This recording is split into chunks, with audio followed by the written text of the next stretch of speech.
오늘 레위기 1장 14절부터 17절 보겠습니다. 레위기 1장 14절부터 17절입니다. 만일 여호와께 드리는 예물이 새의 번제이면 산 비둘기나 집 비둘기 새끼로 예물을 드릴 것이요 제사장은 그것을 제단으로 가져다가 그것의 머리를 비틀어 끊고 제단 위에서 불사르고 피는 제단 곁에 흘릴 것이며 그것의 모이 주머니와 그 더러운 것은 제거하여 제단 동쪽 재 버리는 곳에 던지고 또 그 날개 자리에서 그 몸을 찢되 아주 찢지 말고 제사장이 그것을 제단 위에 불 위에 있는 나무 위에서 불살라 번제를 드릴지니 이는 화제라 여호와께 향기로운 냄새니라. 아멘. 앞서서 제물이 소였던 것과 양 혹은 염소였던 내용이 나왔습니다. 이번에는 새로 주님 앞에 번제를 드리는 내용이 나와 있습니다. 경제적으로 보면 새 번제가 가장 접근 가능한 제물입니다. 여기에는 하나님의 성품이 드러나 있습니다. 하나님께서는 크고 비싼 것을 좋아하시는 하나님이 아니세요. 주님께서 너는 소정도 냈으니까 내가 너를 더 사랑하고 내가 너를 사용할 거야. 그러시는 주님이 절대 아니시라는 거예요. 주님께서는 우리의 형편을 아시고 우리의 삶의 여러 가지 문제들을 이미 다 알고 계십니다. 우리는 내가 주님께 드릴 수 있는 최선으로 나아가는 거예요.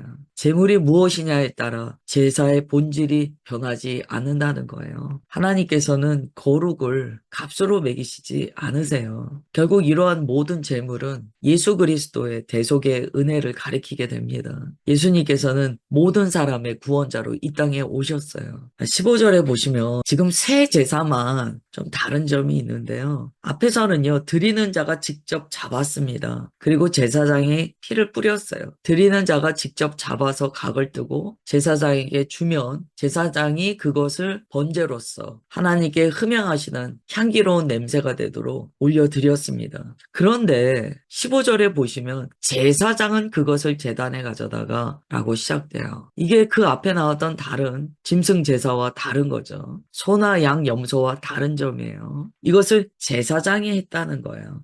왜 새 제사만 제사장이 직접 잡아서 제단에 가져갔을까요? 여러분, 이걸 좀 우리가 잘 묵상해야 돼요. 다른 제물에 비해서 새는 작아요. 읽다 보면 비둘기로 드리는 이 제사는 하나님께서 많이 배려하신다라는 느낌이 사실 듭니다. 가져온 자가 주님 앞에 이거라도 드리겠습니다라고 가져왔을 때 주님께서 그것을 귀하게 받으시고 배려하신다라는 느낌이 들어요. 16절에 보시면 새 제사라고 할지라도 더러운 것들은 다 제거합니다. 모이 주머니, 뭐 더러운 거 다 제거합니다. 이것을 재버리는 곳에 버리라고 주님께서 말씀하세요. 아무리 재물이 작다고 해도 절차가 무시되는 건 아니에요. 재물의 가장 중요한 것은 정결입니다. 거룩이에요. 그래서 주님께서는 새 제사에서도 더러운 것을 모두 제거하라고 하셨어요. 이게 우리가 오늘 좀 묵상해 봐야 될 것 같아요. 재물의 다름을 봤을 때는 소를 잡는 자 혹은 양과 염소를 잡는 자도 있지만 연약해서 새 제사를 드릴 수밖에 없는 사람도 있다는 거예요. 그러나 믿음이 연약하다고 해서 거룩하지 않아도 되는 것은 아니라는 거죠. 주님께서는 제물은 무엇을 드리든지 동일하게 받으세요. 그러나 준비된 내용은요, 동일한 거룩을 요구하신다는 거예요. 아무리 초신자든지, 아무리 연약하든지, 혹은 뭐 오래 주님을 믿어 정말 묵은 신자가 됐든지, 모든 예배는 거룩해야 합니다. 더러운 것을 제하여 동쪽 재버리는 곳에 던지고 주님 앞에 구별되어 나와야 한다는 거예요. 오늘 번제를 통하여 주님께서는 다양한 예배가 있을 수 있지만 거룩은 빼앗기면 안 된다라는 메시지를 주세요. 그리고 17절에 앞에 보시면 날개를요, 날개 자리에서 그 몸을 찢는데요. 아주 찢지 말아라 라고 말씀하세요. 그 앞에 내용과 좀 다르죠. 앞에는 각을 뜬다는 것은 완전히 끊는 거예요. 새 제사는요, 제물을 완전히 찢지 않습니다. 아브라함이 횃불 제사를 드렸던 것처럼 버려놓는 의미가 있어요. 쪼개어서 놓는 의미가 있어요. 주님께서는 새 제사를 통하여서 제물이 파편처럼 끊어지지는 않았지만 전체가 주님 앞에 온전히 드려져야 한다는 메시지를 주세요. 이걸 보면서 예배는요, 결국 주님 앞에 거룩해야 하며 다 드려져야 된다라는 메시지를 우리가 받게 됩니다. 새는 작기 때문에 조각으로 나눌 건 없어요. 그러나 그것을 다 나누지 않았다는 것은 하나도 낭비되지 않게 하시고 다 주님께서 받으신다는 거예요.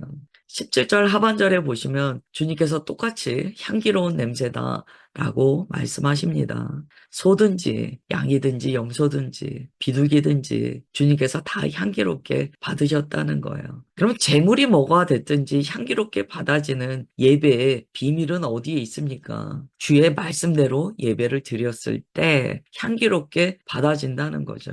비둘기의 제사는 참 위안을 줍니다. 위로를 줘요. 때로 우리가 주님 앞에 나아갈 때 소의 제사를 드리는 것처럼 마음이요, 믿음으로 막 견고하고 막 주님 앞에 막 크게 헌신하면서 나아갈 수도 있죠. 번제라는 것이 헌신의 의미니까. 그런데 때로는 작은 비둘기 한 마리 들고 나아가는 것 같은 심령이 들 때가 있어요. 주님께서 이 예배도 받으실까? 나처럼 보잘것없고 연약한 자도 주님께서 받으시고 사랑하여 주실까? 그런 마음이 들 때가 있습니다. 그래서 교회에 가면 다른 사람은 다 믿음이 좋은 것처럼 보여요. 저 사람은 막 나라를 구할 것처럼 보여요. 근데 이제 자기를 보면 초라한 거예요. 아유, 나는 이거밖에 안 되네. 비둘기 한 마리 들고 나가는 것 같은 그런 마음이 들 때가 있습니다. 그렇게 나오는 자는요, 주님께서 너가 재물 잡아라, 각을 떠라 이렇게 말씀 안 하세요.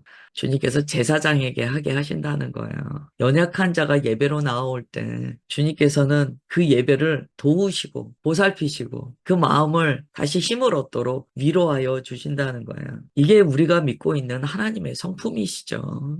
비둘기를 들고 나오는 사람이 가장 따뜻한 주님의 그 인도와 보살핌을 받지 않나라는 느낌이 들어요. 사실 소 제사와 뭐 양, 염소의 제사를 생각해 보십시오. 피비린내가 나고요. 그 제사를 드리는 사람의 그 곤욕스러움은 뭐 상상할 필요가 없죠. 얼마나 힘들겠습니까? 주님께서는 그런 헌신만 받으시는 주님이 아니세요. 작은 헌신이라도 주님 앞에 내어드리며 겸손히 나오는 연약한 자를 기뻐 받으시는 주님이십니다. 오늘 우리의 예배는 이런 새 제사로 나타나는 예배가 아닌가 이런 생각이 들어요. 이 아침 시간에 주님 앞에 시간을 구별하여 나아가는 우리의 예배는 이런 비둘기를 내어드리는 것 같은 제사다라는 생각이 듭니다. 각자 오늘 묵상하시면서 나의 연약함이나 부질없음, 부족함에 너무 짓눌리지 마시고 새 제사를 기쁘게 받으신 하나님의 그 안위하여 주시는 은혜를 경험하시기를 주 예수님의 이름으로 축원합니다. 그 다음에 레위기 2장 가볼게요. 1절부터 3절이에요. 누구든지 소재의 예물을 여호와께 드리려거든 고운 가루로 예물을 삼아 그 위에 기름을 붓고 또 그 위에 유향을 놓아 아론의 자손 제사장들에게 가져갈 것이요 제사장은 그 고운 가루 한 웅큼과 기름과 그 모든 유향을 가져다가 기념물로 제단 위에서 불사를 지니 이는 화제라 여호와께 향기로운 냄새니라. 그 조제물에 남은 것은 아론과 그의 자손에게 돌릴지니 이는 여호와의 화제물 중에 지극히 거룩한 것이니라. 아멘. 이제 피 없는 제사가 나옵니다. 이 피 없는 제사는요, 우리의 일상의 삶을 내어드리는 제사입니다. 그래서 오늘날 삶의 예배다라고 할 때 소재와 가장 많이 연결돼요. 번제는 피 흘리는 제사로 시작하죠. 죄인이 하나님께 나아가려면 반드시 속죄받는 죽음이 있어야 한다라는 것을 주님께서 말씀하셨어요. 이것이 번제가 갖는 이 거룩의 무게였습니다. 이 2장으로 와서 조제를 드릴 때는 이제 분위기가 달라져요. 피가 없습니다. 피비린내가 없어요. 곡식으로 주님 앞에 나아온다는 거예요. 하나님과 우리와의 관계는요, 죄사함이 반드시 있어야 돼요. 그러나 죄사함만 있는 건 아니에요. 잘 기억하세요. 하나님께서 우리에게 죄사함을 주세요. 그래서 피제사가 있어야 합니다. 그러나 피제사만 있는 것이 아니에요. 소제는요, 하나님 앞에 속죄함을 받아 전적으로 헌신된 하나님의 백성의 삶이 또한 주님 앞에 드려진다는 것을 보여줍니다. 우리가 예수님을 영접합니다라고 이야기해요. 저 이제 예수님 믿습니다. 제가 죄인이라서 구원받을 길이 없는데 우리 주 예수님을 나의 구원자로 영접합니다. 제가 예수님을 믿을 때 나의 죄가 용서받고 이제 주님께서 나의 왕이신 것을 고백함으로 구원받는 것을 믿습니다. 이런 기도해요. 그런데 이 기도만 하진 않잖아요. 예수님께서 나의 왕이시라면 나의 삶의 모든 양식이 오직 예수님의 길을 따라가야 한다는 것을 우리가 함께 고백하는 거예요. 번제 드리지만 소제도 드려야 돼요. 나의 삶의 매 순간이 왕 대신 예수님 앞에 복종되고 예수님을 따르는 구체적인 열매가 있어야 된다는 거예요. 번제도 쉽지 않죠. 그런데 소제는 쉽겠습니까? 매 순간 주님만 붙들고 산다는 게 쉽습니까? 정말 주님께 집중되어 있어야 돼요.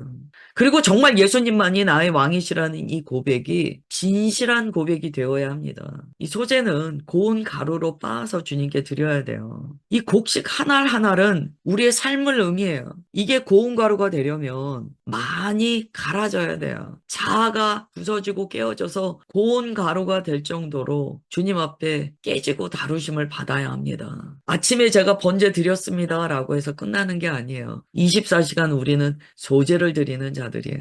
이 소제를 통하여 삶의 예배를 경험하게 됩니다. 또 소제에는요, 기름이 부어져요. 또 유향을 넣게 됩니다. 성령의 기름 부으심과 아름다운 성품의 향기가 있다는 거예요. 그래서 정말 소제를 드린 자는요, 기름 부으심과 예수 그리스도의 향기가 나타나게 됩니다. 자아 부인만 갖고 소제라고 하는 게 아니에요. 소제에는요, 성령님의 기름 부으심이 있어요. 그리고 예수님의 향기가 있습니다. 그러니 소제가 얼마나 아름답겠습니까? 피제사만 중요한 게 아니고 삶의 예배가 얼마나 아름다우냐는 거예요. 우리가 주일에 예배드리고 6일 동안 주님을 잊고 살다가 다시 주일에만 주님께 나오는 것은요, 소제가 없는 삶이에요. 내가 내 인생에 내가 일주일 중에 예배드리는 시간 뭐 몇 시간 됩니까? 뭐 몇 프로를 주님께 내어드렸다고 할 때요. 주님께서 이렇게 말씀하실 수 있죠. 너도 나를 몇 프로만 믿지 않았니? 나도 너를 몇 프로만 사랑하고 나도 몇 프로만 너를 구원하면 되느냐? 주님께서 이렇게 질문하실 수 있지 않습니까? 그래서 소제가 중요한 거예요. 소제는 나의 삶의 전부가 주님 앞에 날마다 집중되어 있으며 나의 삶이 고운 가루가 되어 성령 하나님의 기름 부으심과 예수님의 보혈의 향취가 넘쳐나는 예배입니다. 라고 고백하는 것이기 때문이에요. 그래서 그리스도인이 성숙할수록 소제를 깨달아요. 성숙한 그리스도인은요, 소제의 향기가 납니다. 그에게는 성령 하나님의 기름 부으심이 넘쳐나고요. 삶에 예수님의 향기가 넘쳐나요. 소제는요, 정말 성숙한 자의 예배예요.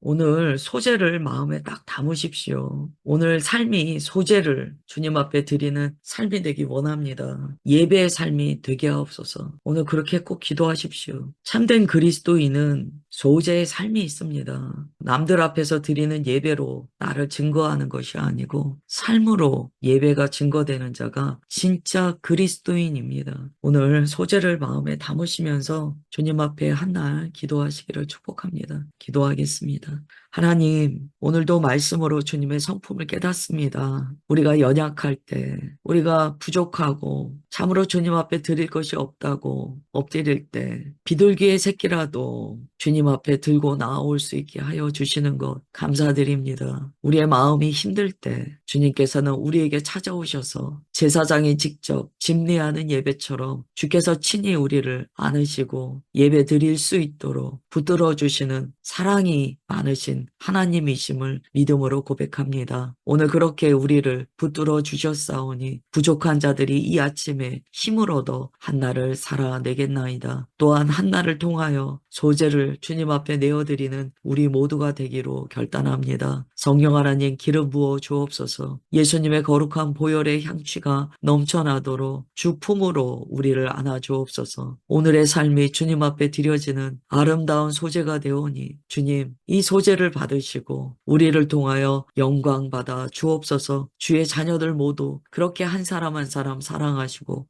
매 순간 붙들어 주시고 연약한 우리의 모든 삶을 온전히 받아주시는 주님이심을 감사드리오며 사랑하는 주 예수 그리스도의 이름으로 기도드리옵나이다. 아멘.